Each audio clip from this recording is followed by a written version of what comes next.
महाराष्ट्र राज्य विधी सेवा प्राधिकरण यांच्या निर्देशनानुसार आणि माननीय प्रमुख जिल्हा व सत्र न्यायाधीश तसेच अध्यक्ष जिल्हा विधी सेवा प्राधिकरण सातारा श्री एस वाघमारे यांच्या मार्गदर्शनाखाली तसेच माननीय जिल्हा व सत्र न्यायाधीश वर्ग 1 व अध्यक्ष तालुका विधी सेवा समिती कराड श्रीमती UL जोशी आणि माननीय सचिव श्रीमती AN बेदरकर यांच्या सहकार्याने जागतिक युवा दिन निमित्त विधी साक्षरता शिबिराचे आयोजन करण्यात आले। हा कार्यक्रम सोमवार दिनांक 21/12/2026 रोजी रयत शिक्षण संस्थेचे Yashwant high school Keshavrao Pawar English medium school Karad येथे तालुका विधी सेवा समिती आणि विधिज्ञ संघ कराड यांच्या संयुक्त विद्यमाने पार पडला। या शिबिरामध्ये लैंगिक गुन्ह्यापासून बालकांचे संरक्षण कायदा, महाराष्ट्र रॅगिंग प्रतिबंध कायदा, बालविवाह प्रतिबंध अधिनियम, मोटर वाहन अधिनियम यासह विविध कायद्यांची विद्यार्थ्यांना सविस्तर माहिती देण्यात आली।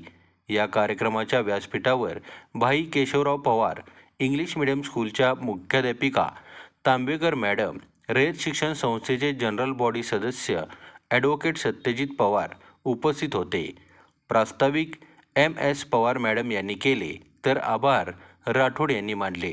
या प्रसंगी ॲडव्होकेट भारत मोहिते यांनी स्वामी विवेकानंद आणि राजमाता जिजाऊ यांच्या कार्याविषयी विद्यार्थ्यांना मार्गदर्शन केले। तसेच कराड न्यायालयाचे न्यायाधीश अतुल उत्पात साहेब यांनी विविध कायद्यांविषयी विद्यार्थ्यांना सविस्तर माहिती दिली। सदर कार्यक्रमाचे नियोजन तालुका विधी सेवा समिती कराडचे वरिष्ठ लिपिक भोपते तसेच शाळेच्या वतीने करण्यात आलं। आणि उच्च न्यायालय यांनी वेळोवेळी न्यायालयाच्या माध्यमातून विधी सेवा समितीला निर्देश दिलेले आहेत की आपल्या या देशामध्ये ज्या काही शाळा आहेत, शाळेमध्ये जे लहान बालक विद्यार्थी आहेत यांना विविध कायद्यांची माहिती पोचवायची आणि ते काम त्यांनी अत्यंत जबाबदारीचं काम ह्या विधी सेवा समितीवर सोपवले। तर ह्या शिबिरामागचा मुख्य उद्देश जो आहे, प्रमुख उद्देश आहे की समाजामधल्या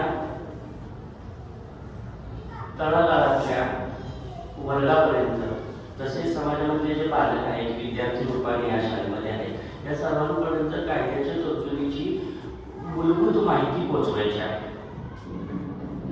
आपल्याला सगळ्यांना माहिती आहे, आपण संविधानाबद्दल ऐकलेलं आहे, कॉन्स्टिट्यूशन माहिती आहे। उत्तर द्या मला, कारण मला दिसत नाही, मला ऐकू येते आणि आवाज तर कुणाचाच नाही। माहिती आहे का? प्रियंबल रीडिंग केलं आपण, बरोबर आहे। तर आपल्या देशाचं संविधान जे आहे तो कायद्याचा जनक मातृ ग्रंथ आहे, अत्यंत पवित्र ग्रंथ आहे। आणि त्या संविधानामध्ये आज आपल्या देशामध्ये जी कायदा आणि सुव्यवस्था आहे ही त्या संविधानाने घालून दिलेल्या तत्वामुळे आहे।